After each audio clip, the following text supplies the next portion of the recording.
नमस्कार मैत्रिणींनो, मनीषाज किचनमध्ये तुम्हा सर्वांचे अगदी मनापासून स्वागत। मैत्रिणींनो, आज इथे आपण कोल्हापुरी चिरमुऱ्यांपासून त्याचा चिवडा किंवा भडंग कसा तयार करायचा हे आज आपण इथे पाहणार आहोत। त्यासाठी इथे मी अर्धा किलो चिरमुरे घेतलेले आहेत। सर्वात आधी हे चिरमुरे आपल्याला एखाद्या मोदकाच्या चाळणीने किंवा पुरणाच्या चाळणीने चाळून घ्यायचे आहेत। हे बघा, अशा प्रकारे सर्व चिरमुरे चाळून घ्यायचे आहेत। त्यामध्ये धूळ असते, कचरा असतो, तो सर्व अशा प्रकारे आपल्याला काढून घ्यायचा आहे।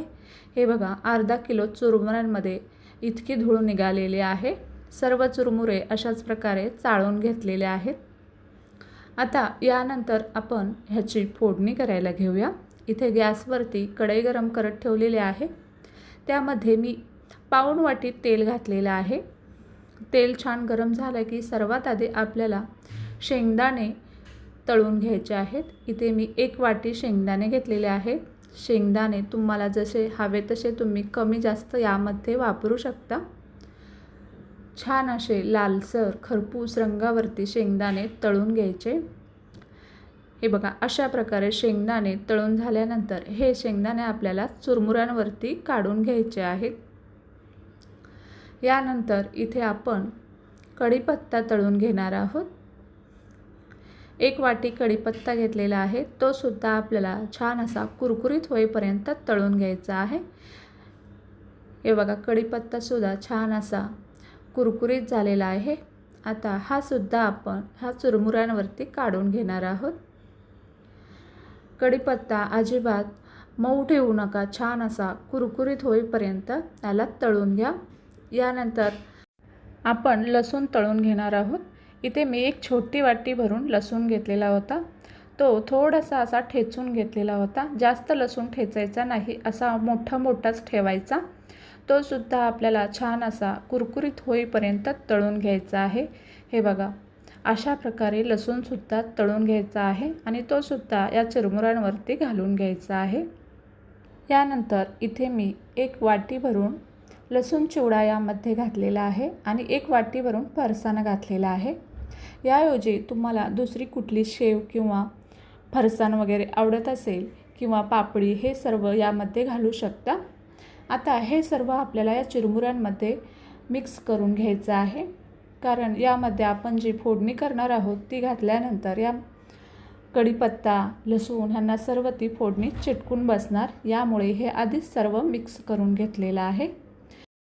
आता इथे यानंतर मी 1 छोटी वाटी भरून इथे फुटाण्याची डाळ घातलेली आहे। फुटाण्याची डाळ भाजण्यासाठी खूप वेळ लागत नाही, त्यामुळे मी आता ही वापरलेली आहे। आता 1 मिनिटभरासाठी ही डाळ आपल्याला छान अशी भाजून घ्यायची आहे।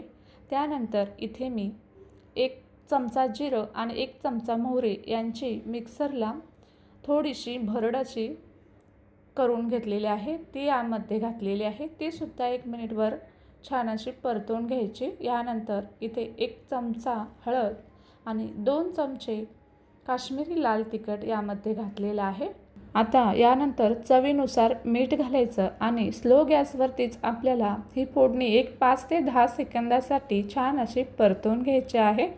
आणि ही फोडणी आता आपल्याला त्या चुरमुऱ्यांवरती घालायची आहे। हे बघा, मस्त अशी खमंग अशी फोडणी तयार झालेली आहे। आता ही फोडणी आपण चुरमुऱ्यांवरती घालून घेऊया।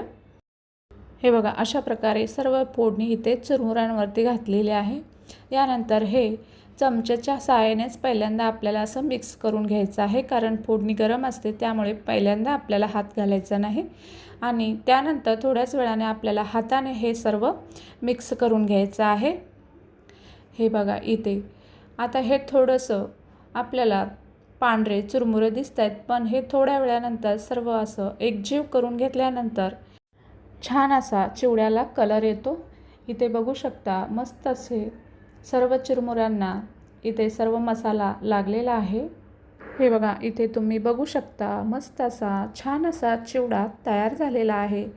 तर मग मैत्रिणींनो, तुम्हाला ही रेसिपी कशी वाटली नक्कीच मला कमेंट करून सांगा आणि अशा प्रकारे तुम्ही सुद्धा एकदा ही रेसिपी ट्राय करून बघा। आणि असेच नवनवीन व्हिडिओ पाहण्यासाठी मनीषाज किचनला नक्की सबस्क्राईब करा। चला तर मग भेटूया अशाच एका छानशा व्हिडिओसोबत। तोपर्यंत धन्यवाद।